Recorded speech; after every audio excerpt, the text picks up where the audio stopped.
Welcome everybody. Good afternoon, good evening, good morning. I see somebody is there. There's a couple of people coming from Australia. So hello to everyone. We are here. I'm very pleased to be here today with artist Ammber Cowan and curator extraordinaire Diane Wright.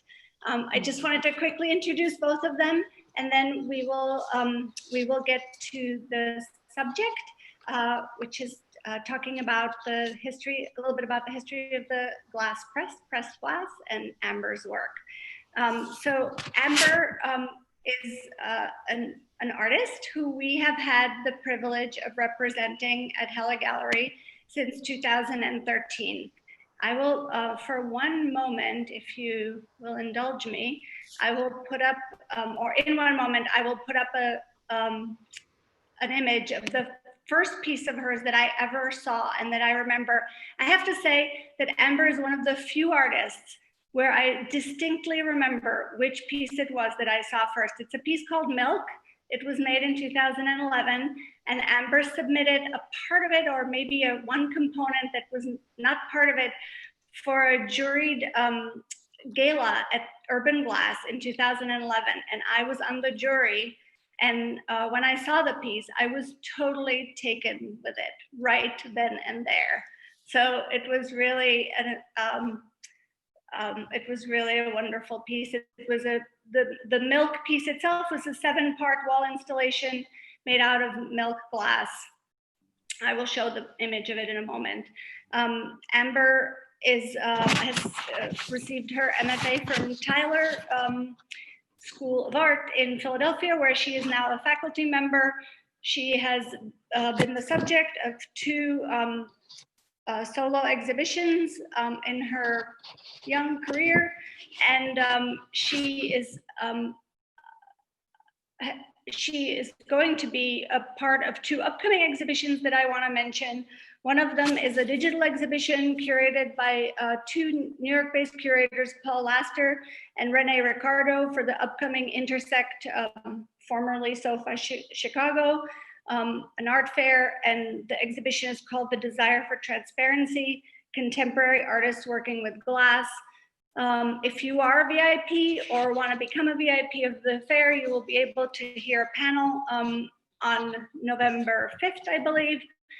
Details will be forthcoming. Ammber will also be participating in the hotly anticipated exhibition at R & Company, which was supposed to open this fall, but is going to open in January, called Objects USA 2020, which celebrates the 50th, and it will actually be the 52nd anniversary of the original seminal exhibition, Objects USA, which a 1969, major 1969 exhibition of craft work.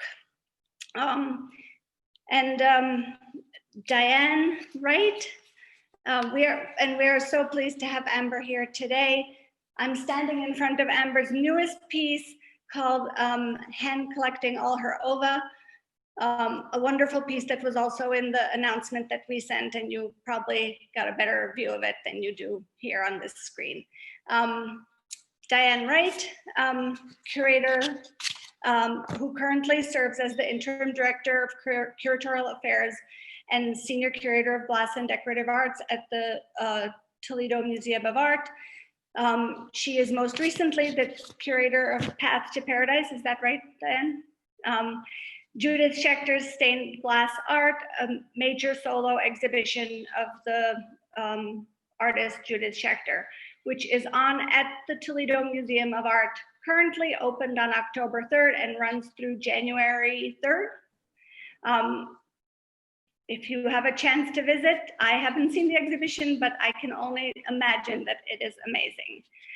Diane has curated many other exhibitions, including our own Sibylla Peretti's exhibition, Promise and Perception, the Enchanted Landscapes of Sibylla Peretti, as well as an exhibition of work by the Iranian artist Monir Farman, and many others. She has also lectured on glass at the Rhode Island School of Design, and and has been a curator at the Chrysler Museum of Art. So without further ado, I am going to turn this over to Diane first, and then Ammber, who will each do a short presentation, and then we will talk, and then we will take questions. If a question comes to you while we are talking, please post it in the chat, and we will have somebody monitor them, and we will make sure to get to as many questions as possible in this presentation. So take it away, Diane. Thank you. Good evening, and I guess good morning to some of you too, or good afternoon, wherever you are. It's great to see a lot of familiar faces. Thanks so much for the invitation, Katya, to come and talk to all of you. It's really especially joyful to talk about Ammber's work, especially so soon after we were able to bring a work by her to Toledo, to the museum here. And I am going to share my screen right now so that I can show you some images. And so let me make sure that I'm going to do that accurately. Say what? I look dark.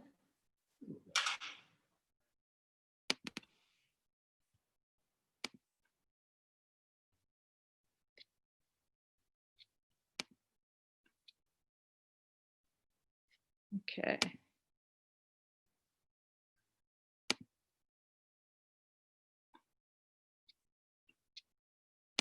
Huh, now it's asking me all these questions.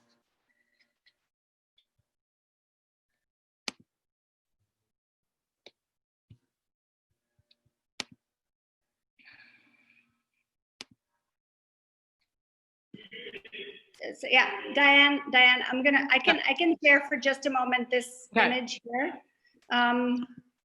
Let's see if we can do this. Let's see. Okay.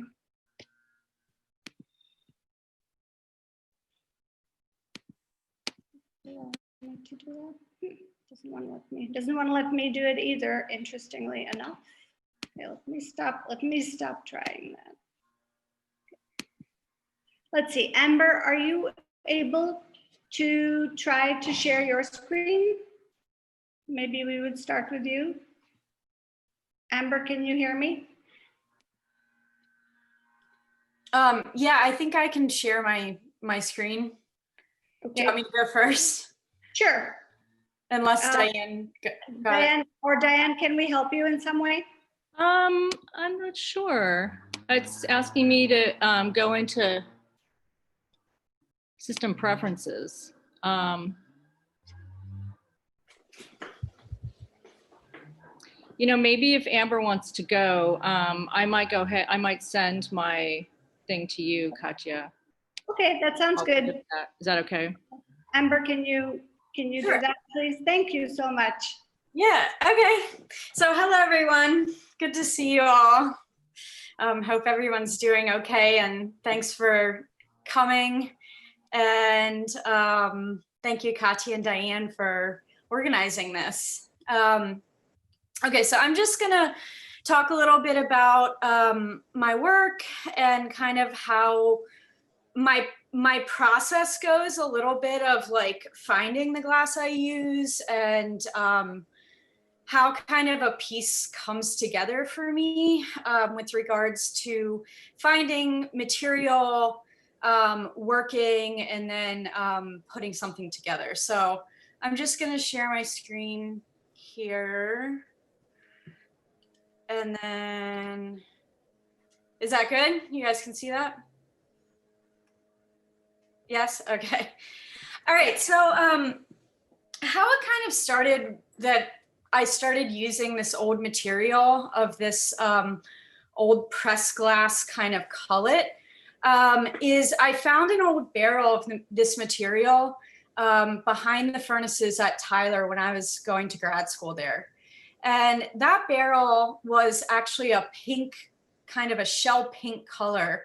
And, you know, I liked the color, and it was there, and it was about 100 pounds, and it was free. And I was like, well, I'm just gonna try to use this. And it worked great. So I dumped the barrel out and found that it was actually a barrel of all old rabbits and chickens Easter candy dishes. So on the barrel was a label of where this glass came from. And so I've been kind of following a little bit of that rabbit hole for like the last 10 years now. This picture is kind of what it looks like when I go to this. It's basically I call it a cullet yard, but it is a glass scrap yard in West Virginia. And it was supplied by a few factories in the area: Fenton Glass Factory, Boyd's, Cambridge, and a couple of other factories in that area. So I basically, how I work is I go to this, I drive out there, I collect this material. This is my friend collecting some of this color called chocolate for me. And then I take it back home.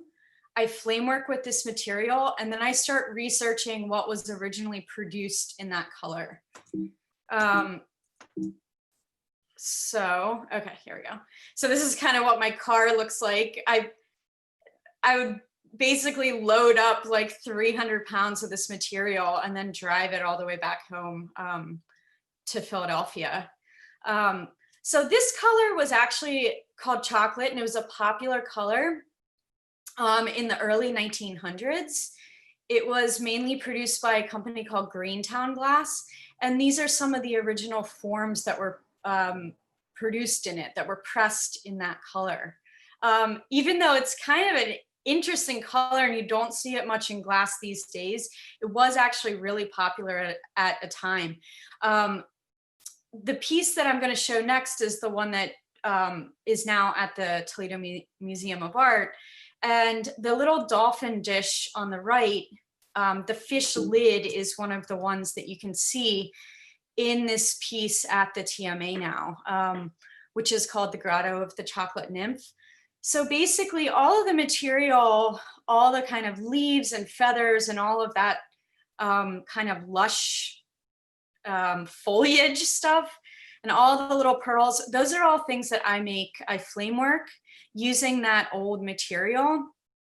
And then I supplement and find these original pieces through thrift stores, eBay, flea markets, donations from people, things like that, to use as like focal points and tell a story with the work. This is actually a really old piece, but I put it in here to kind of tell the kind of how my process goes as far as research. I was finding a lot of these like old red kind of goth looking vases, and they were being sold by Avon Glass and were being produced out of Wheaton Glass in New Jersey, which is actually pretty close to me here. And what I found out through research is that they were actually based on an old Boston and Sandwich glass pattern from the late 1800s called Roman Rosette. So a lot of the molds and things that these factories used, the molds, when one factory would shut down, they would end up getting passed to another factory. And a lot of times these molds weren't actually even marked. So sometimes if you find a piece now in the thrift store or things like that, and they aren't marked, it's a little tricky to tell exactly what time they were made from, because potentially it could have been passed from one factory to another, the molds. This is what the glass kind of looked like. And the funny thing was about this pattern is that this Avon used to sell these and for perfume bottles and bubble baths and things like that. So so this is kind of what my work is more tending to lean towards now, where this was a color called river green, or they also called it chameleon. Sometimes they would change the names of colors just to kind of freshen it up, even though the recipe didn't actually change a lot. So kind of two avenues I'm interested in with this old glass is the original press glass that was produced from it, but also the color history. This is my snail. So this was an original pressing of this snail in this river green, but I actually now own this mold, which I'll talk about a little bit later. And this vase in here is a good example of kind of that mold being passed down. This mold was produced by Fenton and called the Goddess vase. But what I found is I believe that this mold was actually from around the 1920s and depicted the dancer Isadora Duncan.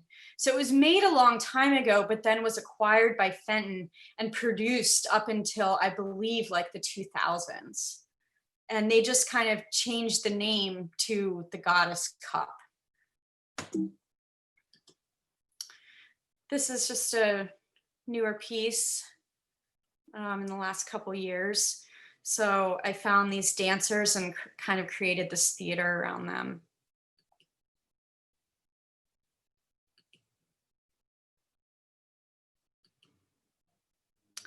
This color is kind of interesting because it was produced by the Cambridge Glass Factory, which is in Ohio. And I really love kind of just this color. They originally called it Crown Tuscan, and then they started to produce this line of shell pieces with it. So they had a whole line of press molds, different soap dishes, things like that. And they changed the name to Coral for a little bit to kind of go with the line, but they really didn't change the formula of the color. And this is so for this piece, the Nautilus is original Crown Tuscan Cambridge from the 1920s. And then I produced all of the kind of tentacles coming out of there with the original cullet. This is just an example of how sometimes I'll utilize the original pieces themselves and manipulate them in the kiln. So this piece is called Hands and Handkerchiefs, and the hands, these jadeite hand forms, was an original jewelry stand that some of you might recognize from some of the antiques markets and things like that.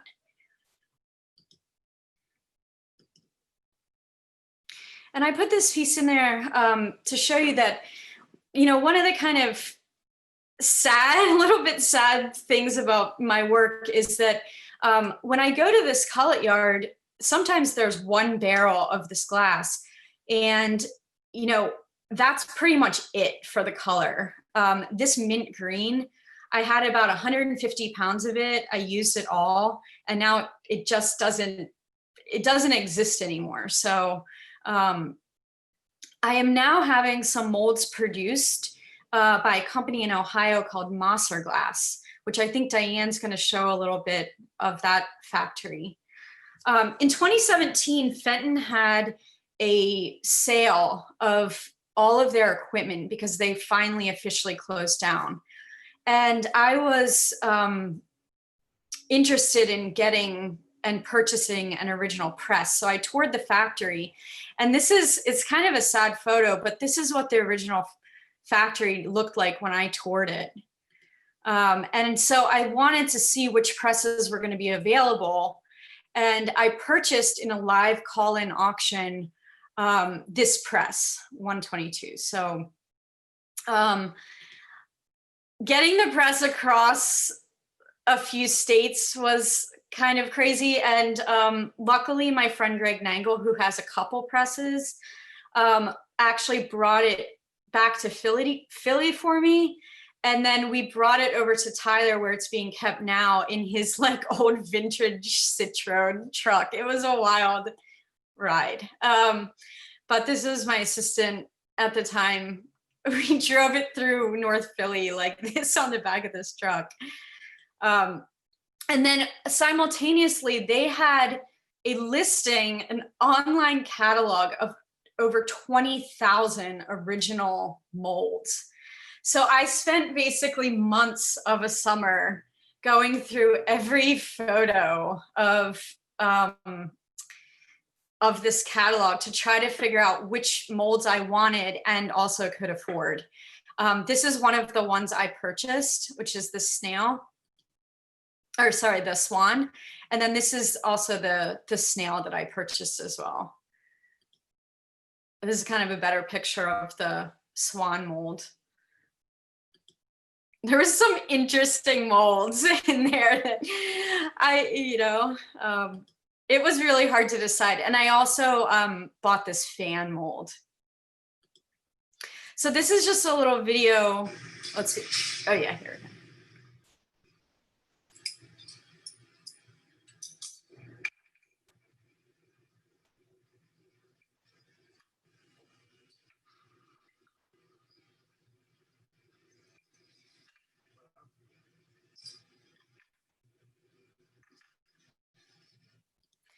So that was, sorry, go back. Oh no.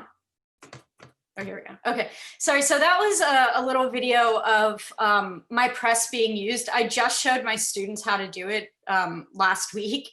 And that was a little seashell mold that I showed them how to use. It's a really nice, just one part seashell that now I use in my own work. And this is what the shell looks like. It was a little like ashtray kind of salt cellar piece. Ammber, about how large are the seashells? They're pretty small. They're like, it's just like a little, that one's just a little shell. I do actually have a really big shell, but unfortunately my press is too small to do it. So I have to figure out another way to do that. But this is my newest piece. And I used the chocolate color again. And this piece is called Hen Collecting All of Her Ova. And it's kind of this hen sitting in this dish with all of her eggs, not giving any of them up. And this was an original, I believe, Fenton dish in there, but I'm having a little bit of trouble trying to figure out where the dish actually came from. But I think that it was like 1920s Fenton. I'm just gonna stop sharing my screen here for a second, and then I'm gonna show you. So now, since Tyler we don't melt tanks of color, I actually took my molds out to Mosser, and I'm having them now produce, because they produce some really beautiful old colors. It's one of the only factories. So this was my mold that I bought, or Fenton mold that I bought. I had it refurbished. Part of it was I had to have their label taken off, and now I can get them produced in my colors. So that was the fan. This is my swan I'm having produced. Wait, let me grab my, and this is the little, this was something that these are things that I've been making, but this is the snail. So the snail was never actually produced in this jadeite. So it's kind of cool that I brought him back, but in a different color. So in that initial image that you showed, it was in the spring green, is that right? The snail? Yeah, they made it in a couple colors, a couple different colors, but never in that jade. Yeah. So I think that's it for my presentation. Thank you so much. And we are going to try now to try Diane's presentation. Let's see what we can do here. Let's see, we'll move this away. Hold on just a second. Hopefully we can do this. Let me see.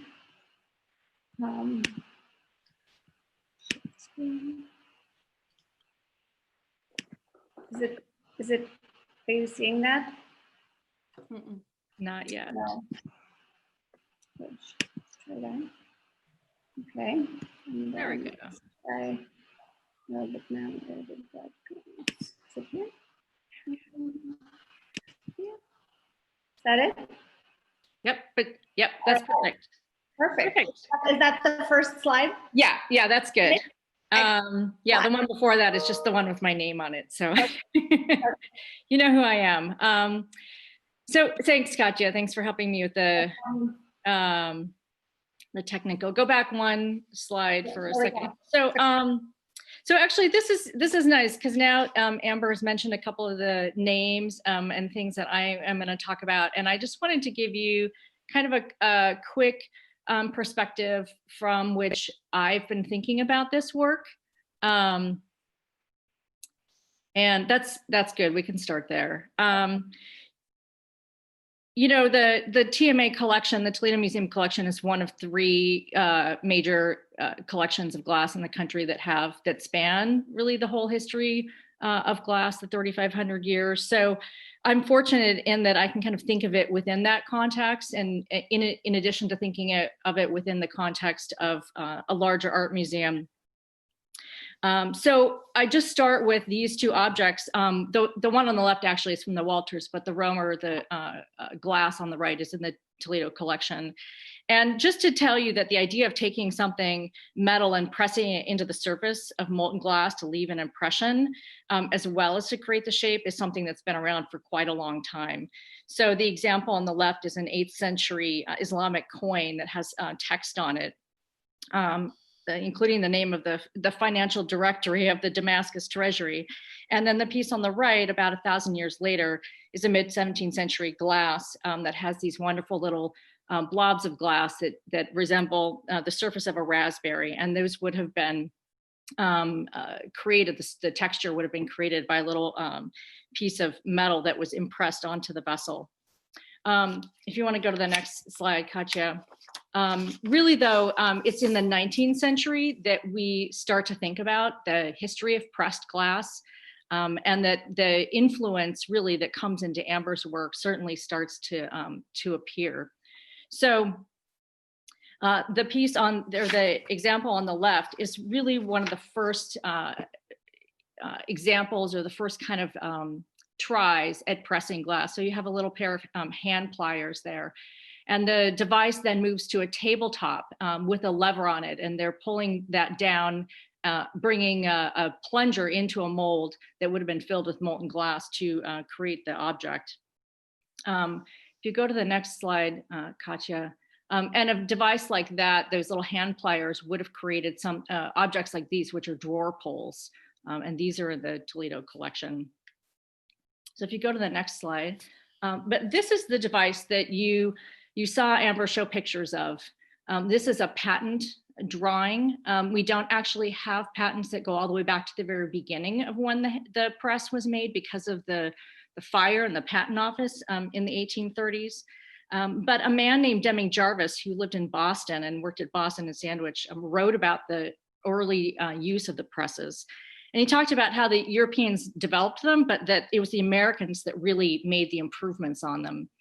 And so we know that they were being used by the 1820s and 30s. And this is the kind of really beautiful object that you can make using a press like this. This would have been made in two different pieces. And we know that a company called New England Glass was making works like this in the 1820s and 30s. And that company actually would later move to Toledo and be renamed the Libbey Glass Company.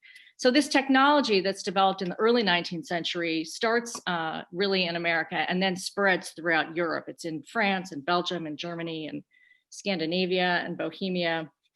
If you want to go to the next one, Katja. But I, of course, want to move quickly to Ohio and make this connection, especially to Ammber's work, because there is a lot of connection between the history of the glassmaking factories and the development of the press, and certainly the spread of glassmaking, the factories from the East Coast into the Midwest. So this is a map of Ohio, and this is the waterways of Ohio. And the waterways are really important to the development of the glass factories, in particular because they had a mode of transportation, but also in the Midwest, especially in Ohio, there were sources of natural gas and of sand, and those also brought the glass factories west. So by the mid to late 19th century, you have hundreds of factories that are spread throughout Pennsylvania, Ohio, West Virginia, and Indiana. And the kind of confluence of a couple of rivers, the Allegheny, the Ohio River, and the Monongahela, is where you had a number of them situated. So that's close to where Pittsburgh was, a city that had over 75 factories at one point. And Ammber mentioned Fenton, which actually is right on the border there in West Virginia. And then she also mentioned Cambridge. Cambridge is in Ohio, about 3 hours south of Toledo. So I'm gonna bring those up again in a little bit. So next slide. So this is an image of what that factory would look like, that picture that Ammber showed you that was empty. This is what it might have looked like when it was full, or what they certainly did look like. This is actually at Cambridge Glass in 1905 in Cambridge, Ohio. And there were 3 glass factories that operated there in the early 19th century. Let's go to the next one. And this is actually what Mosser Glass looks like today, the factory where Ammber is having those pieces fabricated. So one of the factory workers at Cambridge, when that factory closed in 1954, he went out on his own and he started this company called Mosser. They're the only operating factory in Cambridge today, and his children run the factory. And they have quite a few of these presses that were made in the they were made in the 19th or early 20th century, and they're still using them and operating them today. And to my knowledge, there isn't another factory like this. I'm not saying there isn't one, but if there is, there are few and far between. So let's go forward. Next one. And this is a little video of one of those presses being moved around the factory floor. So they were made to be mobile so that you could bring them up to the furnace each day and set them up. You have to hook them up to a water source and or a heat source. You have to keep your molds hot, and Ammber can explain a little bit more about the technical aspect of those, but you bring them right up to the furnace, do your gathering there, and then you can put it away at the end of the day and store it up against the wall. And you see a whole bunch of the presses in this room here. These things look big and heavy, but they actually move really easily because they have this wonderful little axle and a handle that you pull them around the floor, and then you can store them when you're done with them. So the next video, actually, this one you might have to hit play on it. Katya, this is at the factory where they're actually doing some of the pressing. Maybe click on the slide and I'm trying. Yeah.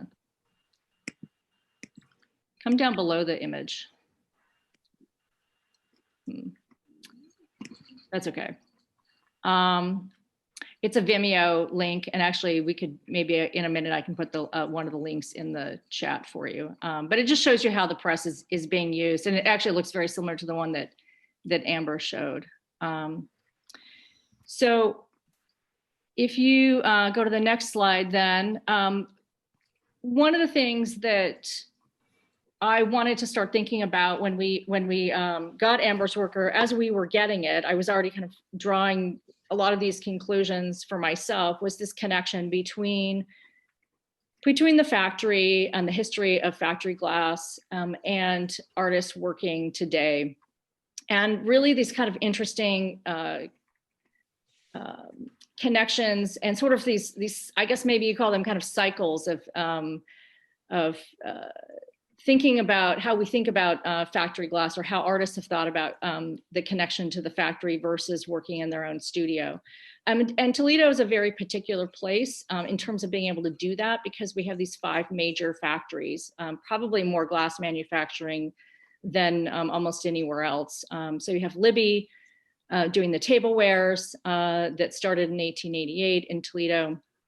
But is actually the oldest glass manufacturing in the country, if you count their years in New England. You have Owens, Illinois, which is the largest bottle manufacturer in the world. Pilkington makes float glass. And then you have 2 fiberglass companies, Owens Corning and Johns Vanville. And if you go to the next slide, Katja. So if you remember your history of the studio glass movement in the 1960s, you had these artists who wanted to be able to work with glass in their own space. And they wanted to really take glass out of the factory and be able to work on it on their own. And I'm showing you here two really important people in terms of connecting the factory to the studio glass artists. So on the left, you have a guy named Harvey Leafgreen, who was kind of the second and maybe more unknown Harvey, who was a retired Libby worker and helped the, Harvey Littleton and others in that first workshop in Toledo kind of learn how to blow glass.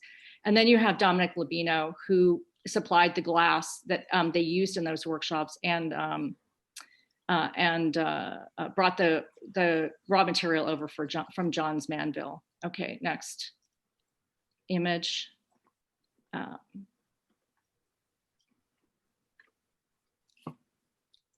And then now this is Amber's piece called Grotto of the Chocolate Nymph, which is at the Toledo Museum as of 2018.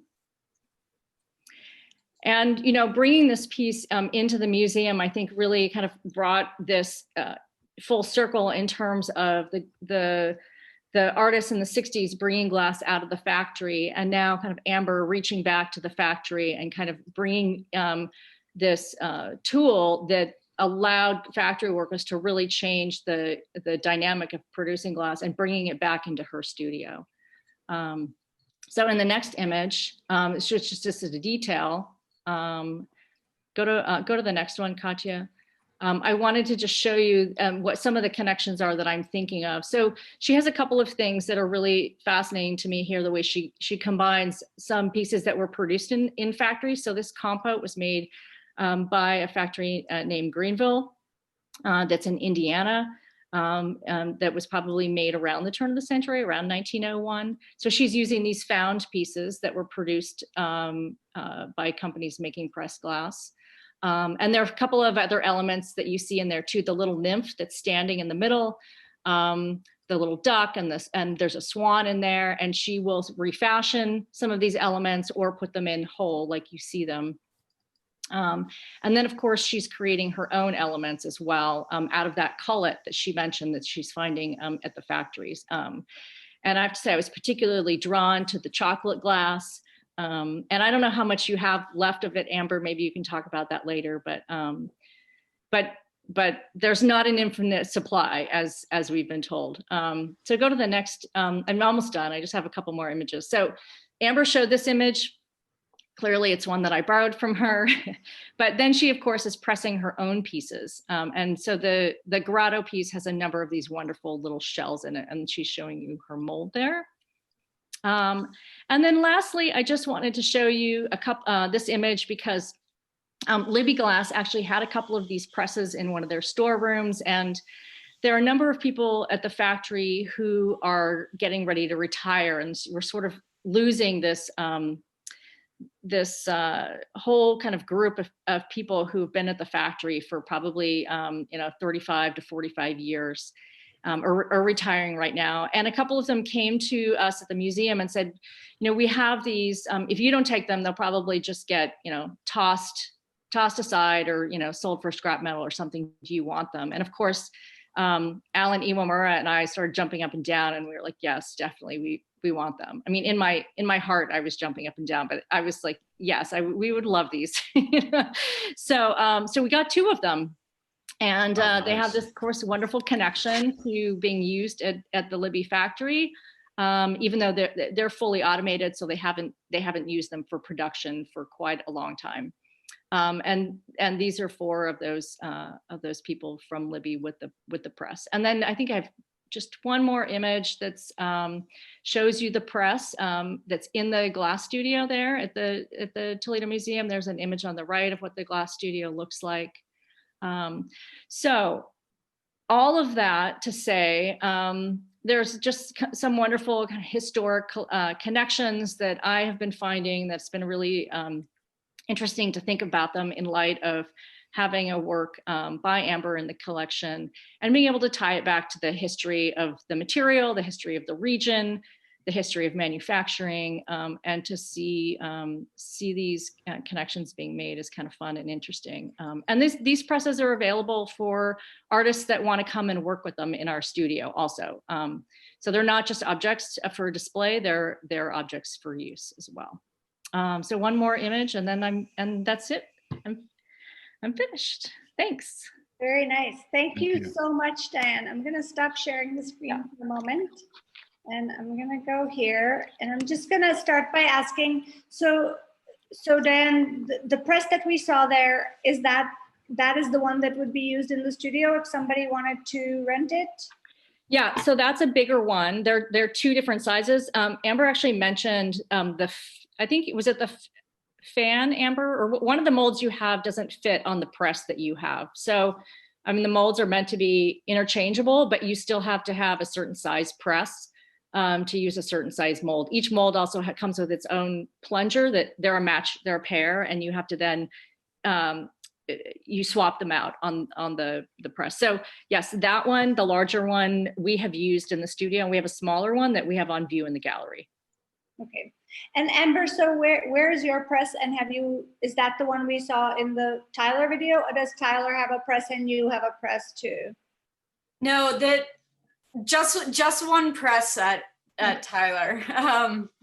Yeah, I got the press and I got some molds for me personally through the sale, and then Tyler got some molds as well. So we have a bunch of molds. I haven't used them all. I think one of the things that I find a little challenging with it all is that the molds are so heavy and I can't physically move them by myself, other than that little shell one, which is a nice little one to like show to my students. But I'm very much used to working alone. I'm in my studio flame working by myself pretty much all day. And then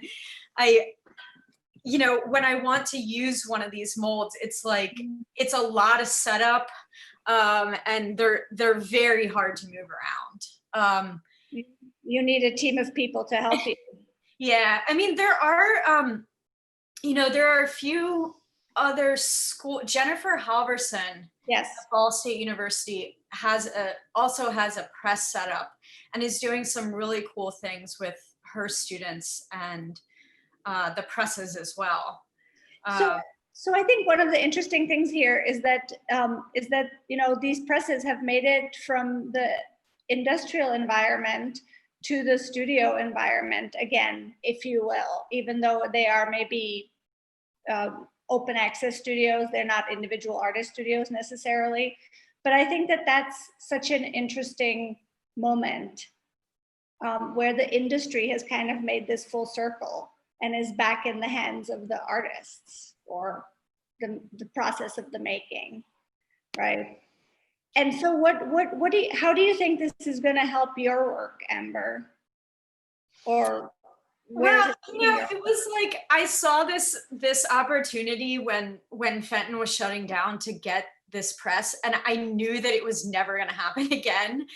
And I was like, it is now or never. So I was at home on this, call-in auction, just winning this thing. And luckily I had a friend that I didn't even know was going to be there that texted me and says, I just saw your press got bought. So that was kind of lucky for me.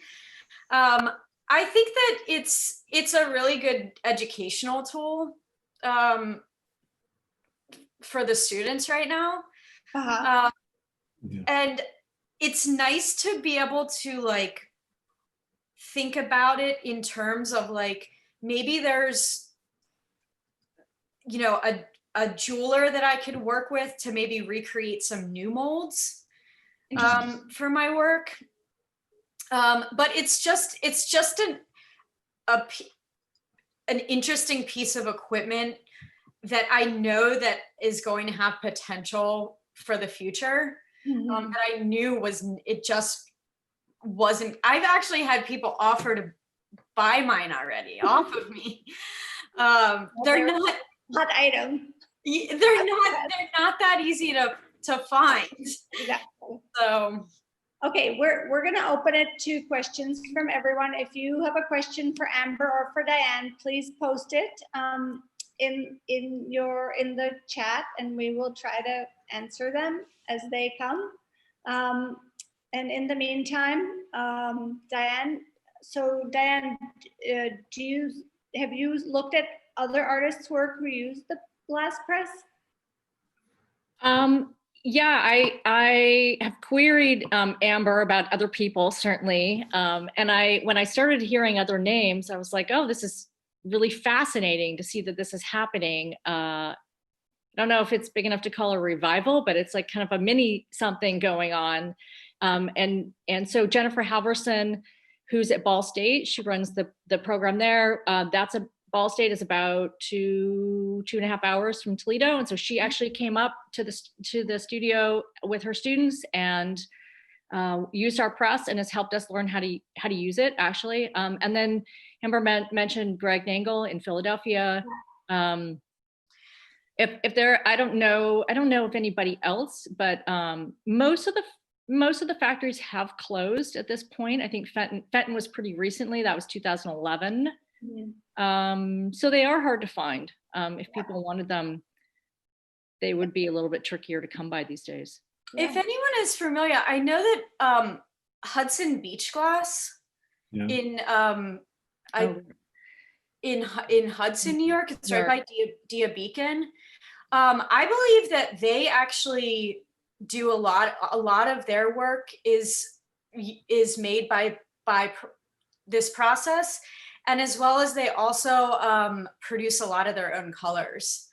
I haven't spoken with them about it, but I was actually just up there the other day, and I had remember my friend Jenna Efren, who now teaches at the University of Miami glass program. She worked for them for a while and was talking to me about their pressing process as well. So they're a small glass company that uses. So that's in Hudson. You said Hudson, New York, or Beacon?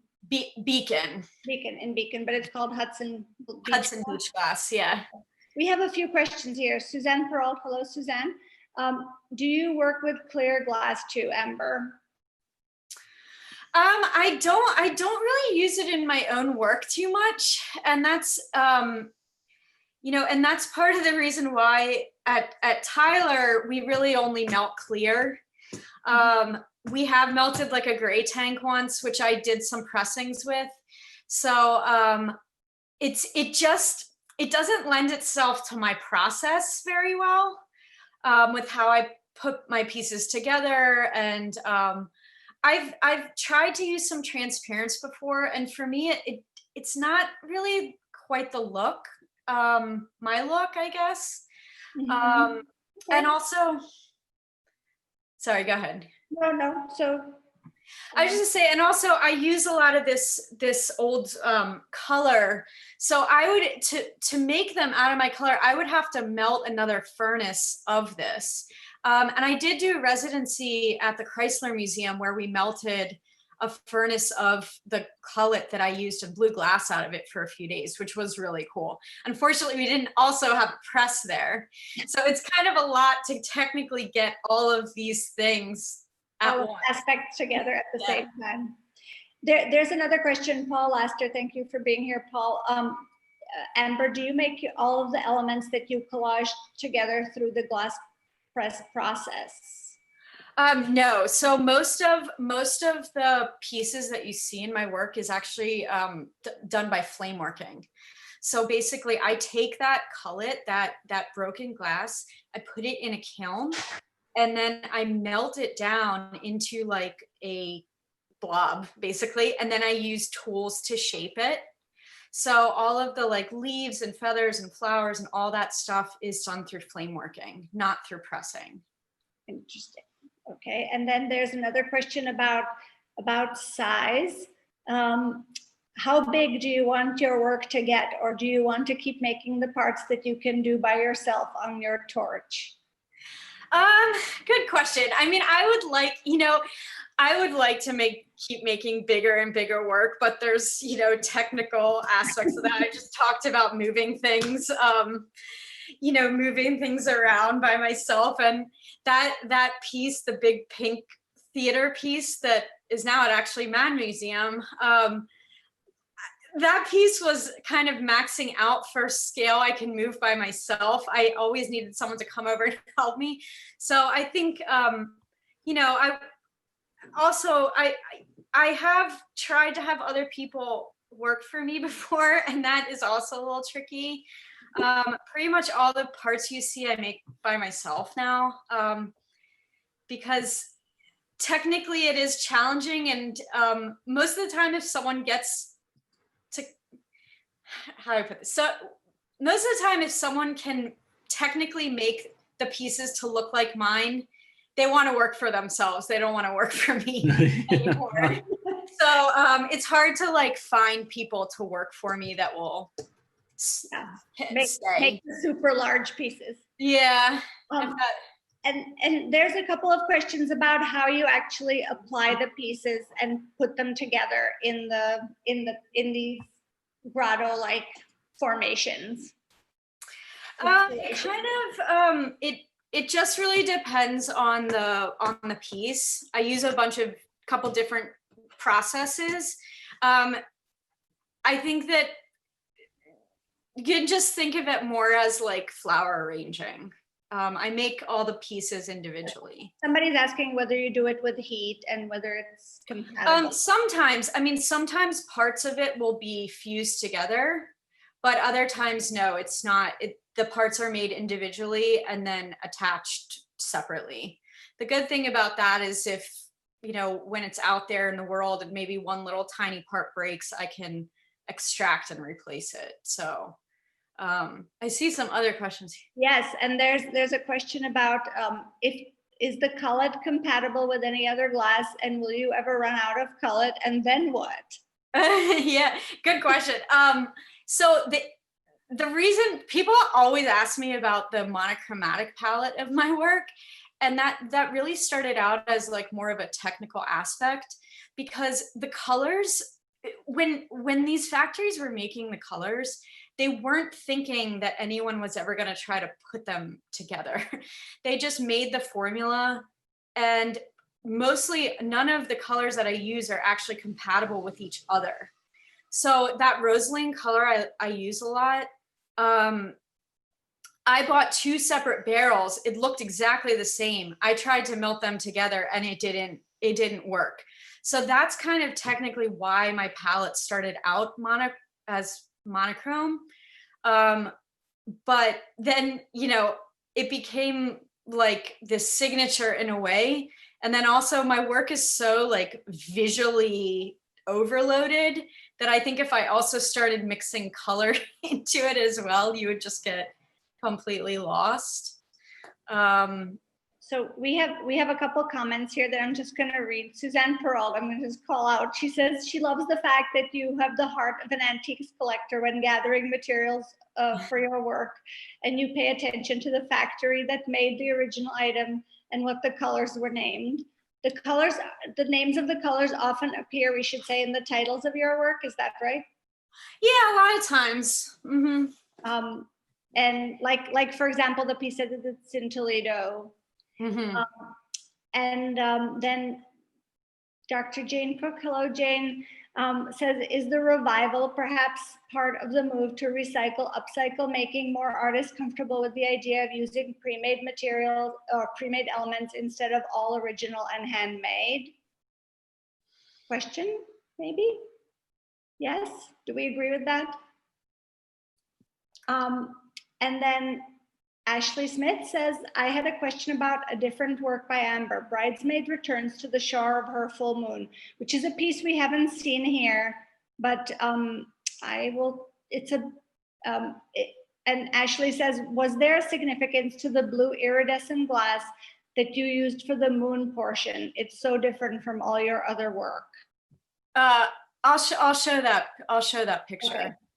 And then in the meantime, Lindsay Parrott is asking, do the historic glass, colors change when reheated? So do your colors change when you reheat them, Ammber? So here's that piece she was talking about. Yes, here's the bridesmaid returns to the shore of her full moon. Yeah, and I iridized this moon because what I wanted it to kind of give this reflection of like what I was originally thinking was that she was you were going to see her face in the moon. She being the bridesmaid, right? We're talking about. Yeah. And because she's looking at it, I wanted kind of her face to be reflected in it. The composition didn't end up turning out that way because sometimes when I start making things, obviously things change. But it's more this this hummingbird is like pecking at it now, and the hummingbird is now kind of reflected in the moon as opposed to her face. So that was kind of the process with this moon. I wanted it to just be like almost this mirror reflection back at the viewer. Great. Thanks so much for finding that image. And there's a question for Diane. Diane, with your background, do you have any top books or top 3 books of off the beaten path studio glass or production color history? If you, I can think about that and send you a couple of ideas. Maybe we will, either Diane can post them in the chat if she gets to it in the next 3 minutes, or otherwise she can send them to me and I will send them on to you, Ashley. Fred you Gertman asked about the color changes? Yes. Oh yes, color change. Carly was asking. Yeah, they do. They do change colors sometimes. They do. And do they stay changed or do they? It really depends. The colors all act really interestingly. That chocolate, for example, sometimes when I hit it with the right heat, it gets really dark. Other times there's this pink I use that it has a base like uranium color to it. So sometimes when I find it in the yard, it looks all yellow, but then it only goes pink when I reheat it. I cannot for the life of me figure out how to keep it yellow. So it's a lot of stuff like that. And also like sometimes I'll buy like 100 pounds of this. Like I bought 100 pounds of this beautiful red orange, and every piece I make just cracks all through it every time I work it. So a lot of the, the material, it's not like buying fresh, nice material from Reichenbach or Gaffer or things like that. The material has a mind of its own. Let's just say that. So. And I have another question about how are the pieces attached to the wall and what's the average weight? So we will just say that the pieces are in frames mostly that are attached to the wall, and the weight, I don't know, Ammber, do you have a guess? I'm terrible at pounds because I grew up with kilograms. I would say that piece behind you is, I can lift that one up by myself. I'd say it's probably like 40 pounds, maybe. Some of the other pieces I make, remember that gray? I made this gray piece. Gray one? Oh yeah. I wanted to kill me. Piece was a little too heavy. I'm getting to know where my limit is with weight. Oh, with weight. We are almost at the end, but I will just take a couple more questions here. Antonio Pires, hello, how are you? And he says, very interesting work. Congratulations. Colors are beautiful. We at Vicarte are doing research for new colors in glass. Are you also designing molds? So have you designed any of your own molds yet?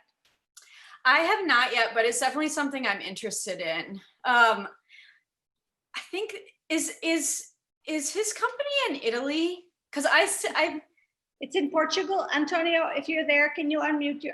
I will unmute you maybe if I can, or can you tell us where your company is? It's a university, University of Lisbon. Of Lisbon. Oh, I met you at the gas conference. Yeah. It's a glass research center of glass art and science. I am a scientist. We have scientists and artists working together. Yeah, I remember. And we It's have a very master, late where you are. we have a Master of Class Art and Science also. But this year, with the pandemic problem, people doesn't travel. So the master is not working this year, but it's working since 2009. And one of our professors is Richard Meitner, that you probably know well. Richard Meitner from Holland. Okay. Richard Meitner, yes. Yeah. We Okay. thank you. And And we will have one more question, and this comes from Chris Arnone. Do you have a relationship with other Philly glassblowers specializing in degenerate art, it says, such as Germ or JAG, Jack? Do you have any opinions on that kind of glass? Yeah, the Germ and Jag are both two of my very good friends. I see them all the time. The Philly glass community is really great. We have a very diverse crew of, educators, pipe makers, independent artists, all kinds of people here, and a lot of us hang out all the time. So yes. Great. Well, that I think will do it for us for tonight. Thank you so much, everybody, for joining us. Thank you, Ammber. Thank you, Diane. Thank you for the slide presentations. And we will see you soon again. Have a good night, everybody. Thanks. Bye. Thank you. Bye-bye.